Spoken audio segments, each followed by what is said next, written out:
اس لیے کہ اللہ کے رسول علیہ السلام نے فرمایا جو تہجد پڑھے گا وہ بے حساب جنت میں جائے، انشاءاللہ اس کا حساب نہیں ہوگا۔ بہت بڑی سعادت ہے۔ تو ہم نہیں سال بھر پڑھ پاتے ہیں اولیاء اللہ کی طرح، تو کم از کم مہینہ بھر تو پڑھ لیں۔ اور 2 رکعت کے لیے کتنا 2 منٹ لگتا ہے، 2 سے 3 منٹ لگتا ہے۔ پھر اس کے بعد کچھ گڑ گڑا لیجئے، دعا کر لیجئے، کیونکہ وہ وقت خصوصی دعاؤں کی قبولیت کا وقت، جو مانگتے ہیں ملتا ہے۔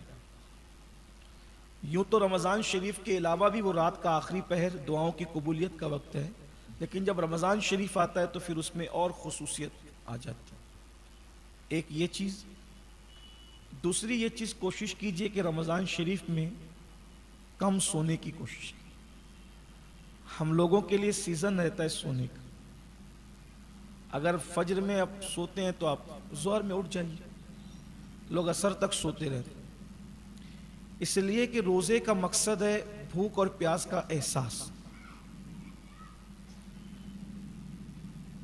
اب آپ کو بھوک ہی نہیں، آپ سحری کر کے پیٹ بھر کے سو رہے ہیں، اور پھر اس کے بعد افطار سے پہلے اٹھے، پھر ادھر بیٹھے ادھر بیٹھے، اس سے پوچھے، کچھ گیم کھیل لیا، کچھ واٹس ایپ چیک کر لیا، کچھ فیس بک دیکھ لیا، ہو گئی مغرب۔ آپ بتائیں یہ کیا روزہ؟ ابھی میں نے مغرب میں لوگوں سے یہی کہا کہ جو روزہ آپ کو مسجد تک نہ لا سکے گا، وہ روزہ آپ کو جنت میں کیا لے جائے گا؟ وہ تھوڑا سا روزہ اب تک آپ نے اپنی مرضی سے رکھا ہے، ذرا اللہ رسول کی مرضی والا روزہ بھی ایک مرتبہ رکھ کے دیکھ لیں، تو اس کی برکت آپ زندگی بھر محسوس کریں۔ اور آپ سے یہ بھی گزارش ہے کہ سب لوگ اس تصور سے اس رمضان شریف کو گزاریں کہ شاید یہ ہماری زندگی کا آخری ماہ رمضان ہے۔ اللہ آپ سب کو ہم کو بار بار نصیب کرے، لیکن اس تصور میں جاتا کیا ہے؟ ویسے بھی بزرگان دین کہتے ہیں کہ ہم جو نماز پڑھتے تھے سمجھتے تھے کہ یہ ہماری زندگی کی آخری نماز، تو جس نماز کو آپ آخری نماز سمجھ کر پڑھیں گے تو اس کی لذت ہی کچھ اور رہے۔ تو اس لیے ماہ رمضان شریف اس تصور سے گزارے کہ شاید یہ میری زندگی کا آخری ماہ رمضان، ایک ایک لمحے کی قدر کیجیے۔ تو اس میں صحابہ کرام تو بستر باندھ کے رکھ دیتے تھے، صحابہ بستر باندھتے تھے کہ سونا نہیں ہے، بس اتنا ہی سونا ہے جتنا صحت کے لیے بہت زیادہ ضروری ہے، باقی جگتے رہنا۔ اور ویسے بھی جاگنا زندگی ہے اور سونا موت ہے۔ اس قوم نے جب سے سونا شروع کر دیا ہے، یہ قوم ماری ہی جا رہی ہے۔ جب تک یہ قوم جگتی رہتی تھی اس وقت تک اللہ تعالیٰ نے اس قوم کو بہت عروج عطا کیا، کوئی مارتا نہیں تھا۔ سو رہے ہیں اور سونا موت سے قریب ہے۔ پھر اس کے بعد 4 چیزیں اللہ کے رسول علیہ السلام نے بتائی ہے، اس پر غور فرمائیں۔ یہ حضور علیہ السلام کا بتایا ہوا یہ رمضان شریف کے 4 اعمال ہیں۔ نمبر 1، اور سب کے لیے آسان ہے، کسان ہو، لوم مزدور ہو، سائزنگ مزدور ہو، امیر ہو، غریب ہو، عالم ہو، غیرہ، سب کے لیے۔ آقا علیہ السلام فرماتے ہیں رمضان شریف میں 4 چیزیں کثرت سے کرو۔ نمبر 1، پہلا کلمہ طیبہ کثرت سے پڑھو، لا الہ الا اللہ محمد الرسول اللہ صلی اللہ علیہ وآلہ وسلم۔ کیسے پڑھیں گے؟ لا الہ الا اللہ محمد الرسول اللہ صلی اللہ علیہ وآلہ وسلم، لا الہ الا اللہ محمد الرسول اللہ صلی اللہ علیہ وآلہ وسلم۔ پہلا کلمہ کثرت سے، سب کو یاد ہے، کثرت سے پڑھیں، اس سے بہتر کوئی ذکر نہیں۔ نمبر 2، استغفار کی کثرت کریں، استغفر اللہ ربی من کل ذنب واتوب الیہ۔ یہ جو استغفار یاد ہو، بہت لمبا چوڑا نہ یاد ہو تو استغفر اللہ استغفر اللہ استغفر اللہ کرتے ہیں۔ یہ 2 عمل ہو گئے۔ پھر 2 عمل دعا سے تعلق رکھتے ہیں، فرمایا جنت کا سوال کرو، رمضان شریف میں کثرت سے جنت مانگو۔ اس میں تھوڑا عشق کی بات اور ایڈ کر لیں، جنت تو سب کی ضرورت ہے لیکن ساتھ میں عشق کی بات اور ایڈ کر لیں۔ جب اتنی بڑی بارگاہ سے مانگ رہے تو پھر کچھ بڑا مانگیں، حالانکہ جنت بھی بڑی چیز ہے، لیکن جنت ہی نہ مانگیں بلکہ جنت میں حضور علیہ السلام کا ساتھ مانگیں، ان کے ساتھ جنت چاہیے، ان کے پڑوس میں، اور ملے گی۔ حضرت موسیٰ علیہ السلام نے جب پوچھا تھا وہ بڑھیا سے کہ یوسف علیہ السلام کا مزار کہاں ہے، تو بڑھیا نے کہا میں جانتی ہوں لیکن شرط ہے کہ آپ کے ساتھ جنت چاہیے، تو آپ نے فرمایا کہ تو جنت مانگ لے اتنا کافی ہے، میرے ساتھ جنت، نبی تو نبی ہے۔ تو جبریل تشریف ہے، کہا دے مانگتی ہے تو دے دیجیے، کیا جاتا ہے، اس کے کرم میں کمی کہاں ہے، وہ تو مانگتے تو دے دیں۔ تو جب بڑھیا مزار یوسف بتا کر حضرت موسیٰ کے ساتھ جنت میں جا سکتی ہے، تو اگر آپ ماہ رمضان شریف کی قدر کر کے رسول اللہ کے ساتھ چلے جائیں تو پھر کوئی بعید نہیں۔ تو حضور کے پڑوس میں مانگے، بڑی بارگاہ ہے تو بڑی بات ہو۔ اور یوں بھی میں آپ سے گزارش کرتا ہوں، شاید میں نے پہلے بھی کہا تھا، اللہ کے یہاں ہمیشہ بڑی ہی مانگنا چاہیے، اس لیے کہ بارگاہ بڑی ہے، ہمیشہ وہاں سے بڑا مانگا کرو، بڑی چیز مانگا کرو، اور دینے والا یقین سے مانگا کرو، اس پہ یقین ہے تو پہلی چیز کلمہ طیبہ، دوسری چیز استغفار، تیسری چیز جنت کا سوال، اور وہ بھی رسول اللہ کے ساتھ ان کے پڑوس میں صلی اللہ علیہ وسلم، اور چوتھی چیز جہنم سے پناہ مانگنا۔ اس کا وہ دعا سن لیں، اللہم اجرنا من النار، کیا پڑھے، اللہم اجرنا من النار، رمضان پڑھتے رہیے، اس کا مطلب ہوتا ہے اللہ میں جہنم کی آگ سے تیری پناہ مانگتا ہوں۔ اور ایک حدیث پاک میں ہے کہ جو مغرب کی نماز کے بعد کسی سے بات کیے بغیر 7 مرتبہ کہہ لے اللہم اجرنا من النار، انشاءاللہ وہ جہنم میں نہیں جائے گا مغرب کی نماز کی۔ اور رمضان شریف میں کثرت 4 اعمال ہے، درود شریف، استغفار، اور جنت کا سوال، اور جہنم سے اللہ کی پناہ، اور پھر کثرت سے تو درود شریف پڑھتے ہی رہی۔ اللہ تبارک و تعالی ہم سب کو توفیق عطا فرمائے۔ تراویح بھی روز پڑھیے، 2 دن 3 دن پڑھ کے لوگ کم ہونے لگتے ہیں اور حضرت پیر درد کر رہے ہیں۔ جو قوم اب اللہ کے نام پر 1 مہینے میں روزانہ 1 گھنٹہ نہ کھڑی رہ سکے، حالانکہ مسجد کے باہر بھنکس کرتے ہوئے 1.5 گھنٹہ کھڑے رہیں گے، مسجد کے اندر نہیں کھڑے رہ سکے، اور کہتے ہیں شیطان بہکاتا ہے، تو شیطان بھی تو اندر ہو گیا، اب کون بہکا رہا ہے؟ تو کیا انسان خود شیطان نہیں بن گیا؟ اللہ کی پناہ، اللہ رحم و کرم فرمائے۔ ایک بات پھر اس سلسلے میں اور سن لے تو درس شروع کروں، افطار کے وقت تو دعا کا خاص اہتمام کریں، کہ اس وقت جو دعا کی جاتی ہے اس پہ فرشتے آمین کہتے ہیں۔ اپنے گھر کے بال بچوں کو لے کر کے بیٹھیے، خود دعا کیجیے، اور جن کے گھر میں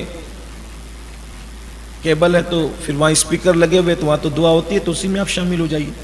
جہاں نہیں ہے تو وہاں کم سے کم آپ خود دعا کا اہتمام کریں، جس لہجے میں چاہے کریں، جس انداز میں چاہے کریں، لیکن دعا کا اہتمام کریں۔ اللہ تعالیٰ توفیق عطا فرمائے۔ یہ درس شروع ہوتا ہے قرآن مقدس کا، آج آپ نے تقریباً 1.5 پارہ سماعت فرمایا، مختلف مضامین آئے ہیں۔ آغاز سورۃ الفاتحہ سے ہوتا ہے۔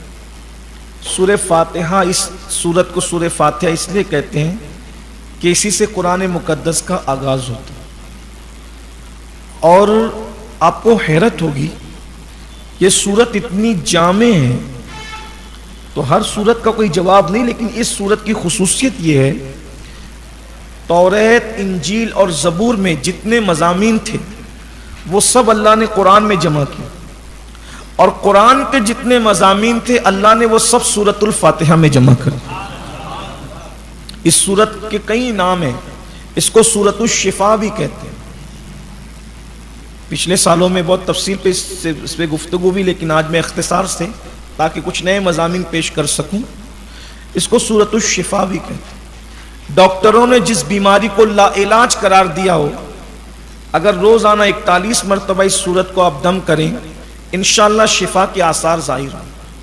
اس کے پڑھنے کا طریقہ یہ ہے کہ بسم اللہ کی میم کو الحم کی لام میں ملائیں، بسم اللہ الرحمن الرحیم الحمدللہ رب العالمین، پھر اس کے بعد الرحمن الرحیم الرحمن الرحیم الرحمن الرحیم، اس کی تکرار کریں، اور پھر پوری سورت ویسی پڑھے جیسے پڑھتے ہیں۔ جب غیر المغضوب علیہم ولا الضالین پر پہنچے تو پھر 3 مرتبہ پڑھیں آمین آمین آمین، ایسے 41 بار پڑھیں، مریض پہ دم کریں، اسی کو پانی پہ دم کر دیں اور پلاتے رہیں دن بھر، انشاءاللہ اللہ کی کرم سے شفا کے آثار نظر آئیں۔ یہ صرف میں کتاب سے پڑھ کے نہیں کہہ رہا ہوں، یہ میرا خود کا اپنا تجربہ۔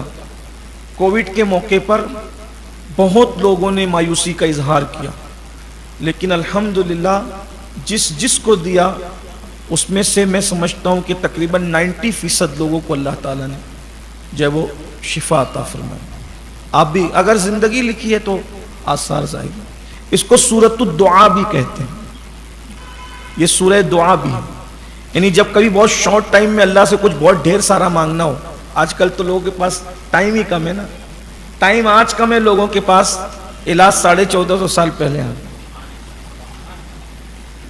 بہت شارٹ ٹائم میں بہت زیادہ کچھ مانگنا ہے تو سورہ فاتحہ پڑھ لو دعا کی نیت سے. جو مانگو گے وہ بھی ملے گا, جو مانگنے سے رہ گیا وہ بھی ملے گا. اس لیے ہمارے یہاں بزرگ اہل سنت میں بزرگوں کی عادت ہے جب وہ دعا اینڈ کرتے ہیں سب کچھ مانگ کے تو کہتے ہیں الفاتحہ.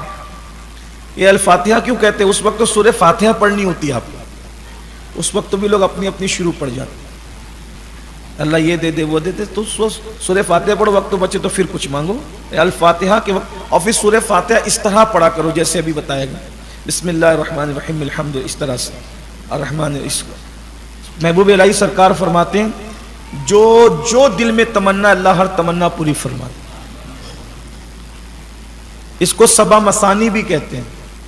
اس میں اصل میں چونکہ 7 آیتیں ہیں اور یہ سورت 2 مرتبہ نازل ہوئی, پوری نازل.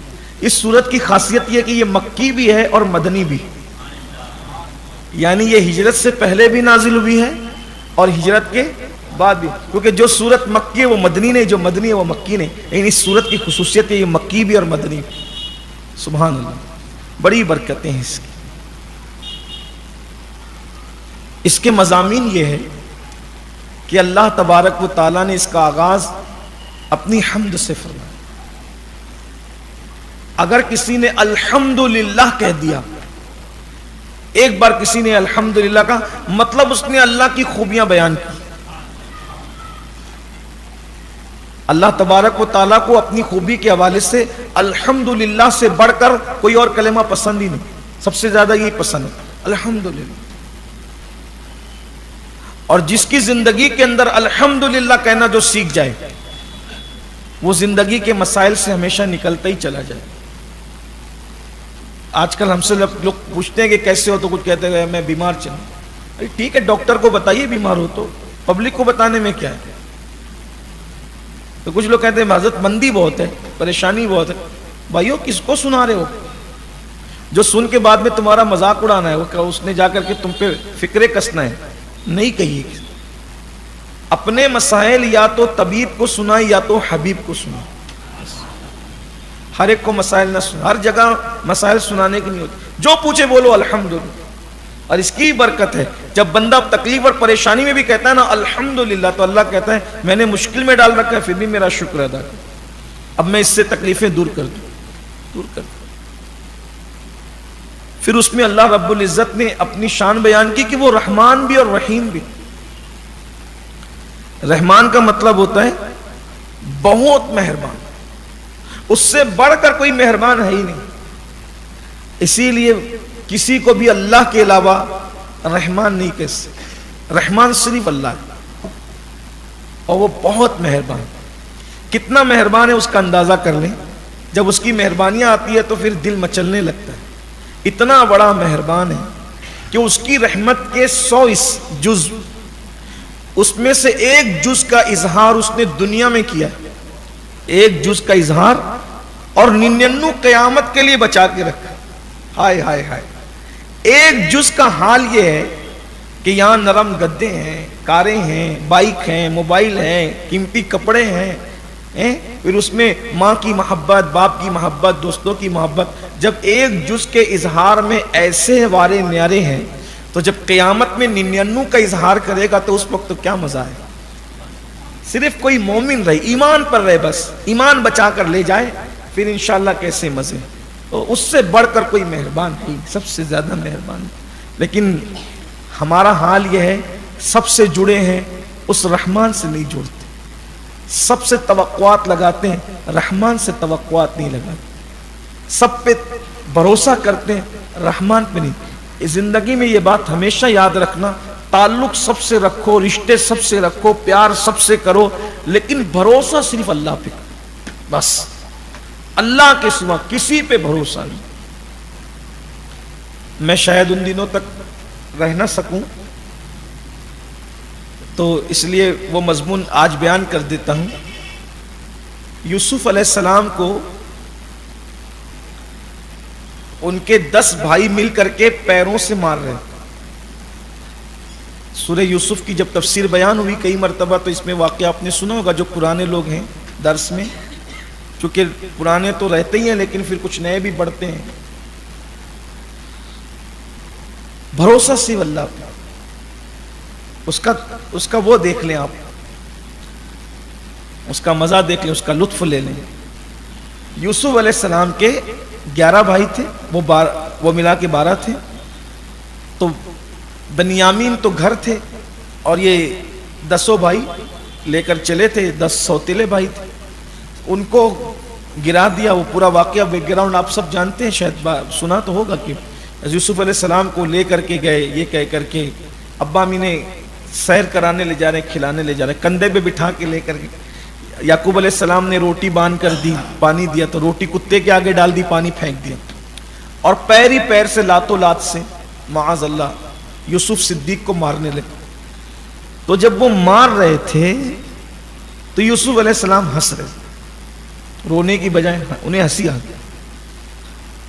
تو ایک کو غصہ ہے، اس نے کہا کہ کیوں ہنس رہا ہے؟ مار کھانے کے بعد بھی ہنستے ہیں. بولے ہنس اس لیے رہا ہوں کہ ایک دن سوچا تھا کہ میرے تو 10 بھائی، ہائے ہائے میرے تو 10 بھائی، اگر کوئی مجھ پہ حملہ کرے گا تو کیسا بچائیں گے؟ اسی لیے ہنس رہا ہوں. یار کی بھی شان ہے، اللہ کی شان ہے. میں نے اللہ پہ بھروسہ کرنے کی بجائے بھائیوں پہ بھروسہ کیا، بھائیوں کو دشمن بنا دیا اور ان سے مار کھلوایا جا رہا ہے. مجھے تو بھروسہ کس پہ کرنا تھا؟ یار. تو آج مجھے یہ سمجھ میں آ گیا کہ بھروسہ صرف یار پہ کرنا چاہیے. بس اتنا کہنا تھا، خدا نے ان کے دل میں رحم ڈالا. دیکھو آپ اپنی اولاد پر، اپنے دوستوں پر، اپنے احباب پر، اپنے یاروں پر، اپنے مریدوں پر، اپنے شاگرد، پیار سب سے کرو، بھروسہ صرف یار پر. اس کی وجہ ہے بھائی ہر بندہ تو ہر جگہ کام آ ہی نہیں سکتا نا. ہر جگہ کون کام آ سکتا؟ وہی کام آ سکتا. اس لیے کہ قبر تک کس کی رسائی؟ کوئی آ سکتا ہے، اسی کی رحمت ہے، اسی کی مدد ہے. وہ بہت مہربان. اور یاد رکھو اس سے پیار کرو کیونکہ وہ بہت مہربان ہے. اس کی مہربانیوں کا اندازہ کرو بھائیو. اگر بیٹا راستے سے ہٹ جائے تو ماں باپ کہتے ہیں میرے گھر سے نکل جائے، اپنا دیکھتی کر لے، ادھر چلے جاؤ، ادھر نکالتے. بے شمار ماں باپ اولاد کو گھر سے نکالتے ہیں، لیکن وہ کتنا مہربان ہے. بندہ زنا کر رہا ہے، شراب پی رہا ہے، جوا کھیل رہا ہے، کیا کیا نہیں کر رہا ہے، ابھی تک اس نے روزی بند کی کس کی؟ سب کو دے رہا ہے. اس کی مہربانیاں ہیں. لیکن بس یہی ہے کہ ہمیں اس سے جیسا پیار کرنا چاہیے. نہیں بڑی تفصیل ہو جائے گی. پھر اس کے بعد کہا کہ وہ رحیم بھی، رحمت والا ہے، وہ رحیم بھی.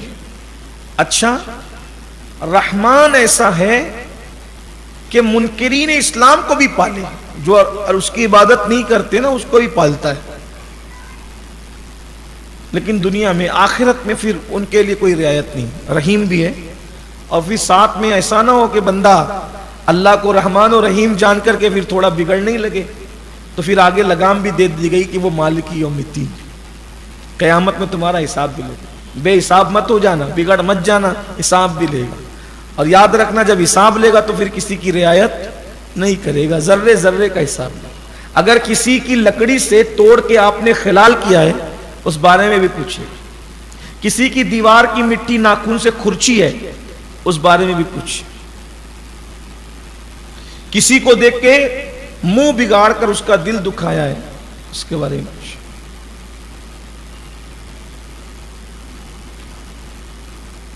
کسی کے بدن کے بارے میں کہا کہ اس کے بدن سے تو بدبو آتی ہے اس بارے میں بھی پوچھے. حتیٰ کہ کسی کو گالی بھی دی ہے، پسو اور مچھر اور مکھی کو بھی گالی دی ہے اس بارے میں بھی پوچھے. آپ دیکھیں کتنا خوبصورت ہے ہمارا اور آپ کا مذہب. اس میں مکھی مچھر اور پسو کو بھی گالی دینے کی اجازت نہیں. جس مذہب میں مکھی مچھر اور پسو کو گالی دینے کی اجازت نہیں ہے اس مذہب کے ماننے والے اپنے بچوں کو ماں بہن کی گالی دیں. غور فرمائیں کس دین پر، کس مذہب پر اپنی بیویوں کو ماں بہن کی گالی دیں. غور فرمائیں کدھر پسو اور کدھر شریک حیات. غور تو کریں. کچھ نادان تو ماں باپ کو بھی گالی دیں. لا الہ الا اللہ.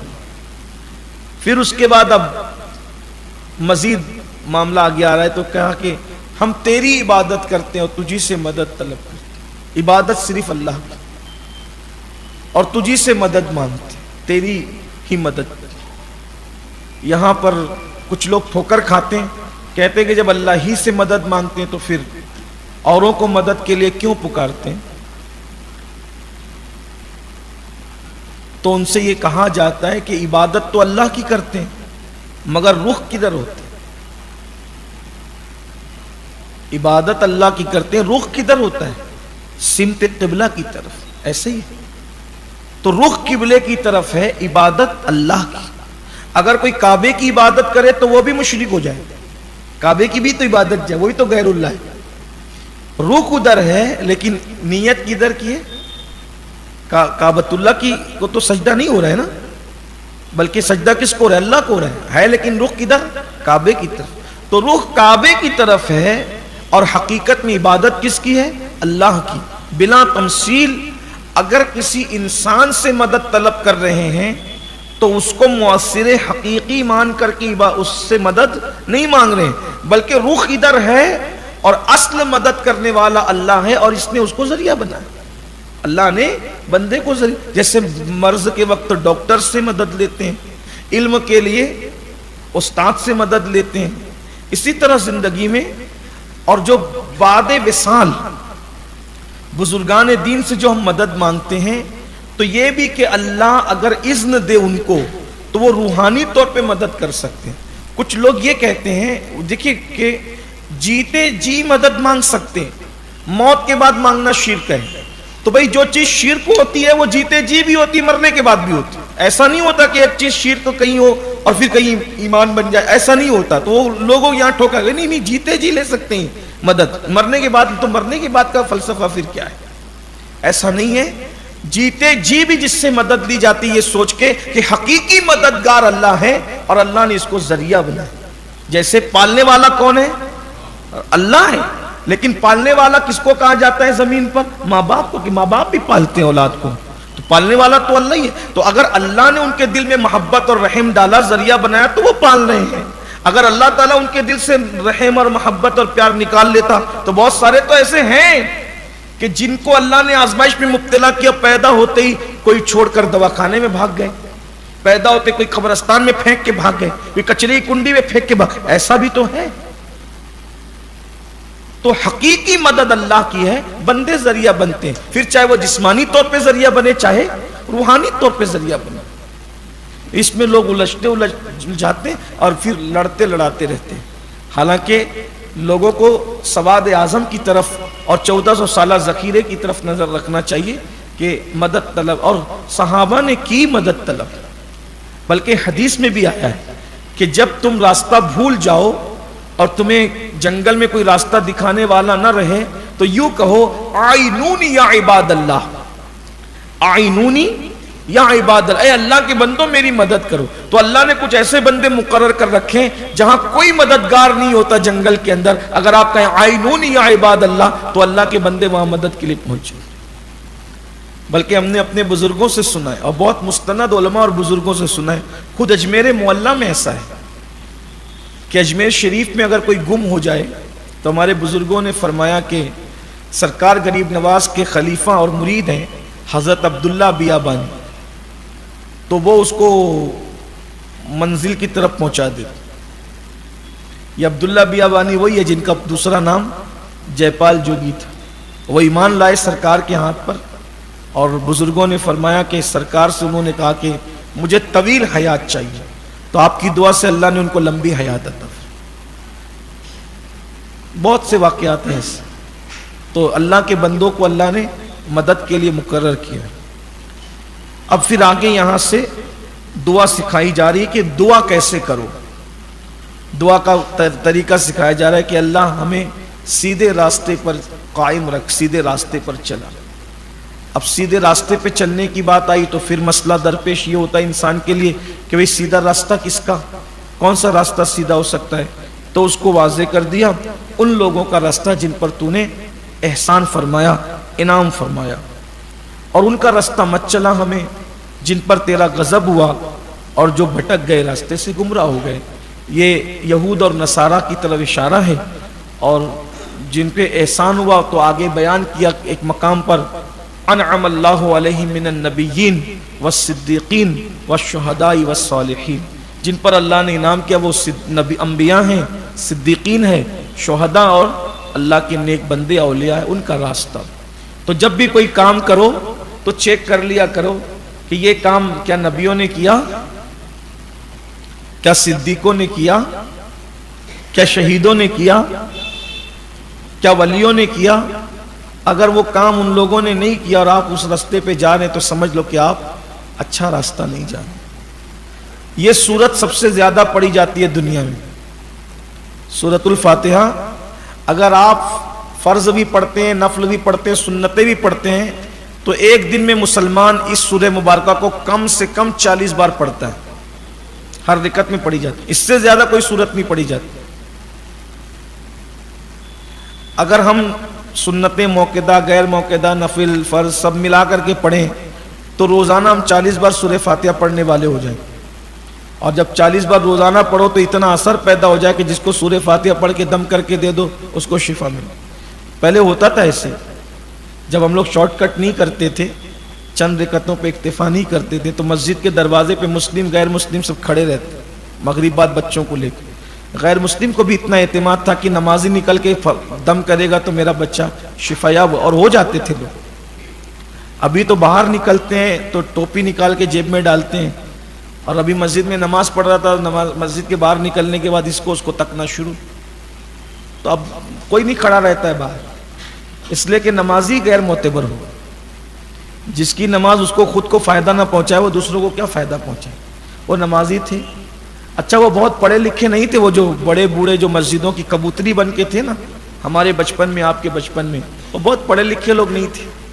ابھی تو علم بہت آ گیا لوگوں کے پاس، لیکن یقین کمزور ہو گیا۔ علم بہت آ گیا، عمل کمزور ہو گیا، یہ سب ہو رہا ہے۔ یعنی انسان اپنے آپ کو سب کچھ سمجھتا ہے، اللہ رحم فرمائے۔ تو یہ سورہ فاتحہ کا مضمون پورا ہوتا ہے اختصار کے ساتھ۔ پھر سورۃ البقرہ شروع ہے، یہ سب سے بڑی سورت ہے۔ یہ سورہ مبارکہ مدینہ منورہ میں نازل، مدنی ہے یہ، اور قرآن کی سب سے بڑی سورت ہے۔ بقرہ اس کا مطلب ہوتا ہے گائے، البقرہ گائے۔ اس میں اللہ تعالیٰ نے اصل میں جو سورتوں کے نام ہیں وہ اس کے مضمون پر رکھے جاتے ہیں۔ تو یہ جو سورہ ہے اس کے اندر اللہ نے گائے کا ایک واقعہ بیان فرمایا، اسی وجہ سے اس کا نام سورۃ البقرہ ہے۔ مضامین اس میں بہت سارے ہیں۔ قرآن مقدس کا تو یہی اعجاز ہے نا کہ قرآن 2-4 آیتوں کے بعد مضمون جب تبدیل کرتا ہے تو احساس بھی نہیں ہوتا اور پورا مضمون بدل جاتا ہے۔ جیسے کہ اس میں آغاز ہوا ہے الف لام میم سے سورۃ البقرہ کا، پھر اس کے بعد جو ہے وہ اللہ تبارک، یہ الف لام میم جو ہے اس کو حروف مقطعات کہتے ہیں، یعنی اس کا معنی ہے لیکن بیان نہیں کیا۔ یہ بھی شان ہے اللہ کی، یعنی یہ اللہ اور محبوب کے درمیان جو ہے ایک راز، اس کو حتمی طور پہ کوئی اس کا معنی بیان نہیں کر سکتا۔ پھر قرآن مقدس کی شان بیان کی گئی کہ یہ وہ کتاب ہے جس میں شک کی گنجائش نہیں، اور پھر کہا گیا کہ یہ متقیوں کے لیے ہدایت، یہ سب کو ہدایت نہ دے گی، اس سے جو فائدہ پہنچے گا وہ اہل تقوی کو، متقین کو پہنچے گا۔ تو کہا متقی کون لوگ ہیں؟ تو کہا کہ جو غیب پر ایمان لاتے۔ اب غیب کیا چیز ہے؟ آخرت غیب ہے، قبر میں عذاب ہوگا یہ غیب ہے، اللہ پاک تو غیب الغیب ہے، تو اللہ کے رسول نے جو غیب کی خبریں دی ہیں وہ اس پہ ایمان لاتے۔ اور یاد رکھنا آج کل یہ بہت خاص بات آپ سے کہہ دوں، غیب کے معاملے کو لے کے مسلمانوں کا عقیدہ بہت کمزور ہو رہا ہے۔ جیسے ان کو اپنی نگاہوں پر یقین، اللہ کے رسول کے فرمان کے معاملے میں وہ ڈاماڈول ہو رہے۔ مثلا ہم لوگ قبرستان میں قبر کھودتے ہیں، کتنی رہتی ہے؟ وہ 2 گز رہتی ہے، لیکن وہ دیکھنے کو 2 گز ہے، مگر غیب داں نے یہ بتایا، اللہ کے رسول علیہ السلام نے بتایا کہ مومن کی قبر تا حد نگاہ جہاں تک نظر جاتی ہے کشادہ ہوتی ہے. پھر اس میں باغ لگ جاتے ہیں، یعنی کوئی وقت نہیں لگتا باغ، اس میں باغ ہو، کھیتی ہے، ہریالی ہے، اور ٹھنڈی ٹھنڈی جنت کی ہوائیں چلتی ہے، اور پھر مومن اس میں سیر کرتا ہے. لوگ سمجھ رہے کہ کتنی چھوٹی سی قبر ہے، وہ چھوٹی سی نہیں ہے، وہ تا حد نگاہ جنت کی کیاریوں میں سے کیاری، جنت کے باغوں میں سے ایک باغ. تو اس معاملے میں لوگوں کو بہت تردد ہے جلدی. اچھا آپ دیکھتے ہوں گے کہ کچھ ہڈیاں ملتی ہے، کبھی کبھی کچھ بھی نہیں ملتا، بولے یہ تو ختم ہو گیا. کیا ہے؟ یاد رکھنا، قدرت جب آپ کا چہرہ آپ کی نگاہ سے چھپا سکتی ہے تو اگر قدرت قبر کو آپ سے چھپا لے تو کون سی بڑی بات. دنیا میں کون انسان ہے جس نے اپنا چہرہ بغیر کسی سبب کے دیکھا؟ اپنا چہرہ نظر آتا ہے، دیکھ لو، کوئی اپنے آپ کو دیکھ پا رہا ہے؟ بڑا گھمنڈ اپنی آنکھوں کی بینائی پر. انسان جب تو اپنا آپ نہیں دیکھ سکتا تو خدا کا راز کیا دے سکتا؟ غیب پر ایمان لاؤ اور یہ یقین رکھو کہ ہڈیاں ہو، پگھل گئی ہو، کچھ نظر نہیں آ رہا ہو، لیکن حضور نے جو کہا بس وہ ہے. ہماری نظروں سے پردہ ڈال دیا گیا. اور کسی کی قبر جہنم کے گڑھوں میں سے گڑھا ہے. تو اس لیے کچھ لوگ یہ بھی سوچتے ہیں کہ بھئی قبر میں عذاب ہوتا ہے کہ نہیں ہوتا، کبھی تو دکھتا نہیں، کبھی تو یہ نہیں، کبھی تو وہ نہیں ہے. جو واقعات ہیں وہ گڑے ہوئے ہیں، قصے کہانیاں نہیں. غیب پر ایمان. دیکھیے کہیں کہیں عقل کا گھوڑا چھوڑ دینا پڑتا ہے. اللہ اور اس کے رسول نے جو کہہ دیا اس کو مان لو، وہاں دماغ مت لگاؤ، اس لیے کہ اپنے پاس اتنا دماغ ہے نہیں کہ اس کے راز کو سمجھ سکے. لوگ یہی ٹھوکر کھاتے ہیں. جو حضور نے فرما دیا، جو ثابت ہے، اس کو مان لو. قیامت بھی قائم ہوگی. کسی کو شیر کھا گیا، کسی کو مچھلیاں کھا گئی، کسی کو جانور کھا گئے. اللہ تعالیٰ سب کو پیدا کرے گا، سب میں روح ڈالے گا، سب سے سوال کرے گا. کچھ جنت میں جائیں گے، کچھ جہنم میں جائیں گے. تو اللہ فرماتا ہے غیب پر ایمان لانے والے، متقین کی پہلی صفت غیب پر ایمان لائیں. یعنی پہلی صفت آپ سب میں موجود ہے. الحمدللہ الحمدللہ. یعنی آپ سب لوگ تقوی کی پہلی منزل کو پا چکے. پھر دوسری منزل کیا ہے؟ وہ نماز قائم کرتے. نماز پڑھنے لگ جاؤ تو پھر اور آپ کا رتبہ بلند ہو جائے. نماز قائم کر. ہمارے علماء نے اس پر بڑی اچھی بحثیں فرمائی. فرماتے ہیں نماز پڑھنے کی بات نہیں کی گئی، بلکہ کیا کہا؟ نماز قائم کرنا. نماز قائم کرنے کا مطلب یہ ہے کہ بلا عذر شرعی کبھی ترک نہ کر. پڑھتا ہے. کچھ لوگوں کا سر میں درد ہوتا ہے تو بھی وہ نماز چھوڑ دیتے ہیں. شادیوں میں بھی نماز چھوڑ دیتے ہیں. میتوں میں بھی نماز مت چھوڑیے. اس لیے کہ نماز چھوڑ کر آپ اپنے آپ کو بہت کچھ ثابت کر لیں، لیکن اللہ کی بارگاہ میں سچا مسلمان ثابت نہیں کر سکتا انسان نماز چھوڑ کے. نماز کی پابندی، ہر حال میں نماز کی پابندی. جاگتی صورت میں کبھی بھی نماز ہم سے چھوٹنا نہیں چاہیے. ہاں اگر آپ نماز کے پابند ہیں، نماز کی نیت کر کے سوئے تھے، آنکھ نہیں کھلی، تو جو یہ بات کہی جاتی ہے نا، جس نے روزے میں بھول سے کھا لیا، بھول سے، تو گویا اس کو اللہ نے کھلایا. اور جو پابند نماز کی نیت کر کے سویا لیکن کسی وجہ سے آنکھ نہ کھل سکی تو اس کو اللہ نے سلایا. اب جیسی اس کی آنکھ کھلے وہ پہلے نماز پڑھ لیں تو انشاءاللہ امید کی جا سکتی ہے کہ قضا کا وبال اس کے سر پر نہیں ہے. لیکن جو پابند ہے اس کے لیے، ورنہ جو ہمیشہ چادر تان کے سونے کا ہی عادی ہو تو سوچے کہ اللہ نے سلایا، تو ایسا نہیں ہے. پھر فرمایا کہ جو اللہ کی دی ہوئی روزی سے اللہ کی راہ میں لٹاتے، خرچ کرتے، وہ لوگ بھی متقی. یعنی قرآن سے ہدایت کس کو ملے گی؟ غیب پر ایمان لانے والوں کو، نماز قائم کرنے والوں کو، اور اللہ کی راہ میں خرچ کرنے والوں. یہ تھوڑی سی مشکل منزل آتی ہے. کچھ لوگوں کو میں نماز پڑھتے بھی دیکھتا ہوں، غیب پر ایمان بھی لا چکے، اس کو ہی مانتے ہیں، لیکن اللہ کی راہ میں خرچ کرنے کی بات آتی ہے تو بڑے کنجوس ہو جاتے ہیں. بچوں کو بازار لے جائیں گے تو جیب بھی بھر کے لے جائیں گے، ساتھ میں ATM بھی لے کر جائیں گے، کریڈٹ کارڈ بھی ساتھ میں لے جائیں گے تاکہ جو دلا سکے دلا دیں. اور جب اللہ کی بات آئے گی تو جمعہ کے دن مسجد میں ٹٹولتے ہیں کہ پھٹی ہوئی نوٹ جو کہیں نہیں چلتی وہ نکالیں. کس کے لیے؟ اللہ کی بارگاہ، اللہ کے نام پہ دے رہے. ابھی رمضان شریف آیا نا، جو کھانے سے بچ جائے گا وہ فقیروں میں بانٹا جائے گا. کس کے نام پہ؟ اللہ کے نام پہ.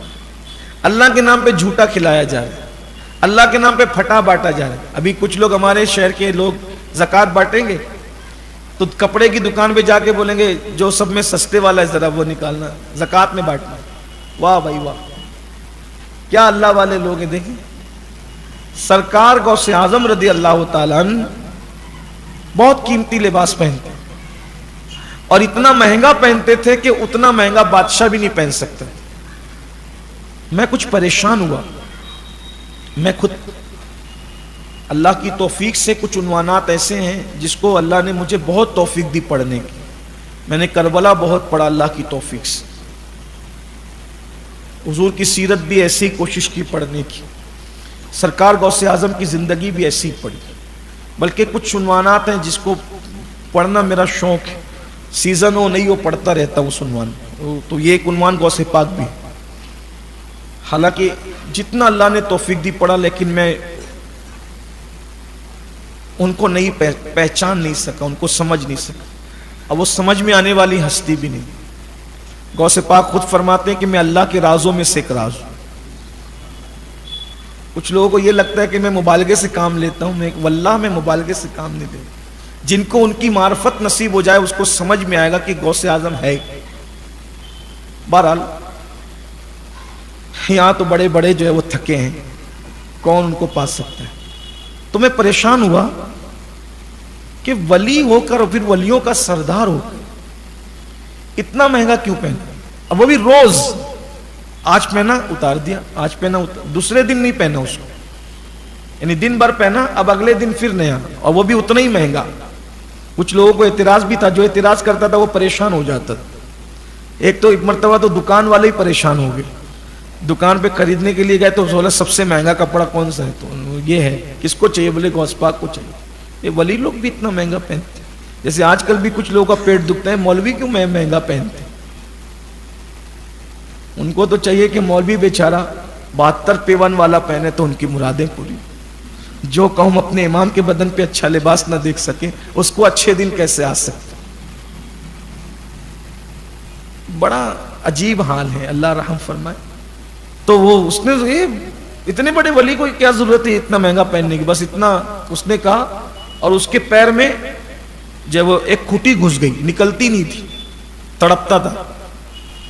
تو غوث پاک تک بات پہنچی تھی، وہ کہتا ہے کہ اس طرح کی بات ہے، اس سے توبہ کرے، توبہ کیا تو تکلیف دور ہوگی۔ تو واللہ میں تو مرشد کے لیے اس لیے پریشان نہیں ہوا کہ انہوں نے معاذ اللہ غلط کیا ہے، کہ یہ نہیں، مجھے یہ تھا کہ اس میں راز کیا، پریشانی یہ تھی کہ اس میں راز کیا ہے۔ بہت ڈھونڈا، تلاش کیا، تو اس کے بعد مجھے ملا غوث پاک کا ایک قول کہ میں اس لیے نیا پہنتا ہوں اور اتنا مہنگا پہنتا ہوں کہ آج میں پہنوں گا اور میرے بہانے کل کوئی غریب پہن لے۔ مقصد یہ ہے، یہ مقصد کہ میں ایسے تو ڈائریکٹ بھائی کسی کو پہنائے تو اس کو جیجا کو جو بھی ہو سکتا ہے، لیکن آج میں پہن لوں اور اسی بہانے کل یہ کسی غریب کو پہنوں، یہ انداز تھا۔ تو اللہ کے لیے لوگوں کا دل بہت چھوٹا ہے۔ بیٹے کی شادی میں، بیٹی کی شادی میں لاکھوں خرچ ہو، لیکن آپ اللہ کے نام پہ ان سے چندہ مانگ کے دیکھیں، وہ مانگنے والے کو مشکوک کر دیں گے، جس کو دینا نہیں ہے نا تو اس نے تو شوشے گوشے نکالنی ہے۔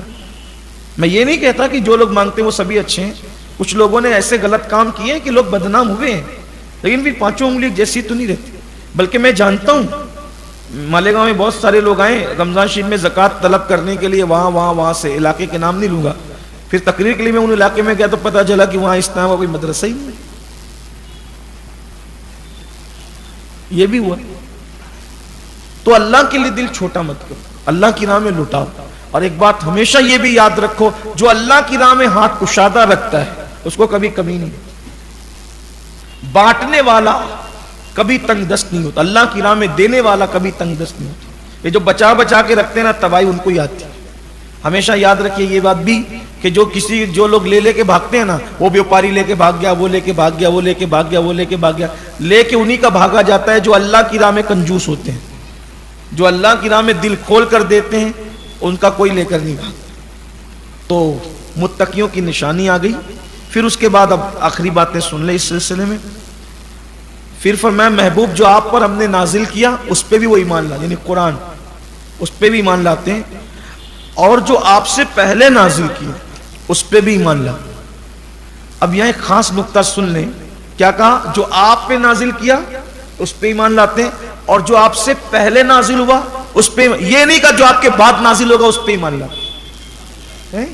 کیا کہا؟ جو آپ سے پہلے نازل ہوا، اس کا مطلب آپ کے بعد اب کچھ نازل ہوگا